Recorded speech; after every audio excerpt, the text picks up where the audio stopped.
Hey guys! What's up?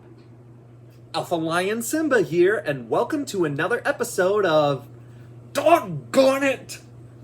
I recently gotten a request from my good friend Chris Richardson to talk about the Irish Wolfhound, which Disney fans would best know as Chief from The Fox and the Hound. Alrighty, Chris, this one's for you. Now sit and stay, and I'll tell you more. The Irish Wolfhound is known as the world's tallest dog breed. Male Irish Wolfhounds typically stand at least 32 inches, or 81 centimeters tall at the shoulder, and females at least 30 inches, or 76 centimeters. Weight can range from 120 to 180 pounds for males and 105 to 140 pounds for females. They take a long time to reach full size, and they are essentially puppies for the first 3 years of their lives. The Irish Wolfhound's long history goes back to antiquity, and over the centuries has acquired a patina of myth and legend. It can be reliably stated, however, that it was created by breeding the indigenous large dogs of Britain to the Middle Eastern coursing hounds that were bartered around the known world in the earliest days of international trade. By the time the Roman Empire had gained a toehold in the British Isles, the giant hounds of Ireland were already long established. In the year 391, the Roman consul received a gift of 7 of these hounds that all of Rome viewed with wonder. These majestic hunters, whose motto was gentle when stroked, fierce when provoked, were used on such quarry as the now extinct Irish elk, a massive, ferocious beast said to stand 6 feet tall at the shoulder.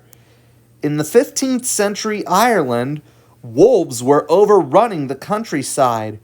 The Irish hounds, already renowned big game hunters, began to specialize on wolves.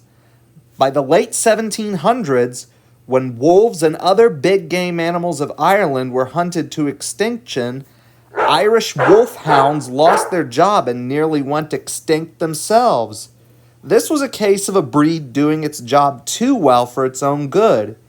In 1862, British Army Captain George Augustus Graham began scouring the country for remaining specimens of Ireland's national hound. Graham made his life's work to protect, standardize, and promote the breed, and today his name is still spoken with reverence whenever Irish Wolfhound fanciers gather.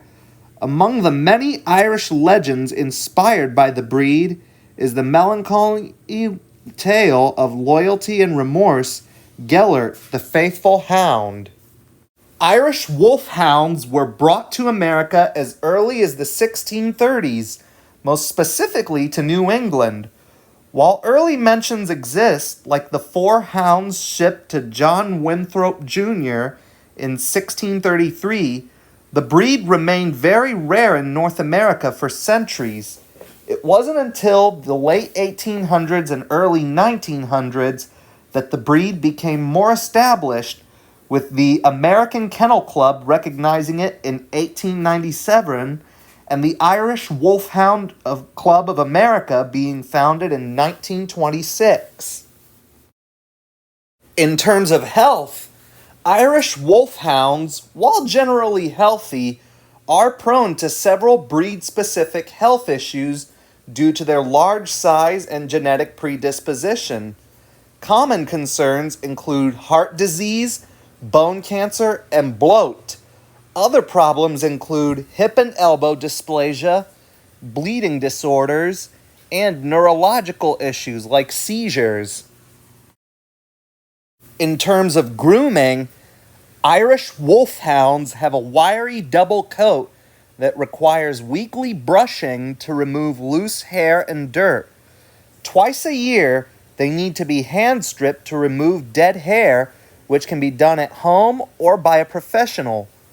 Regular nail trimming and ear cleaning are also essential parts of their grooming routine. As for the weekly brushing, brushing with a slicker brush and comb can help to remove the loose hair and debris and prevent matting. Whereas with the hand stripping, this process involves removing dead outer coat to allow the new coat to grow in. It can be done by hand plucking or using a stripping rake, though it's recommended to have this done by a professional or to learn the proper technique to avoid discomfort to the dog. In terms of bathing, Irish Wolfhounds don't need frequent baths. Bathing every 1 or 2 months is usually sufficient unless they get particularly dirty. Use a shampoo formulated for wiry coats and ensure thorough rinsing. In terms of training, Irish Wolfhounds are generally considered easy to train due to their intelligence and eagerness to please, but they can also be stubborn and have an independent streak. They respond best to positive reinforcement and early socializations. Harsh training methods can be detrimental to their sensitive nature. As sighthounds, Irish Wolfhounds may have a strong prey drive which needs to be managed through training and socialization. In terms of their temperament, Irish Wolfhounds tend to form strong bonds with their families and may not cope well with being left alone for extended periods. When it comes to kids, Irish Wolfhounds can be good with children, but their large size requires careful consideration. While generally gentle and patient, they can accidentally knock over smaller children due to their size. Older, dog-experienced children are a better match. Supervision is recommended, especially with younger children, to ensure safety and prevent accidental injury. Children should never be allowed to climb on or ride the dog, as this could injure the dog or lead to a bite. They can be good with cats, but it depends on individual dog temperament and how they are introduced and socialized. While generally gentle and friendly, their sighthound heritage means they may have a strong prey drive and be inclined to chase smaller animals. They're generally good with other dogs, especially when properly socialized from a young age. They tend to be friendly and playful and often enjoy the company of other canines. With their temperament, Irish Wolfhounds are known for their calm and affectionate nature, making them potentially good family dogs. Well, that was it. My Doggone It episode on the Irish Wolfhound. Thanks for watching. Hope you liked it. If you liked the video, give it a thumbs up, leave requests in the comments below, and don't forget to subscribe if you haven't already.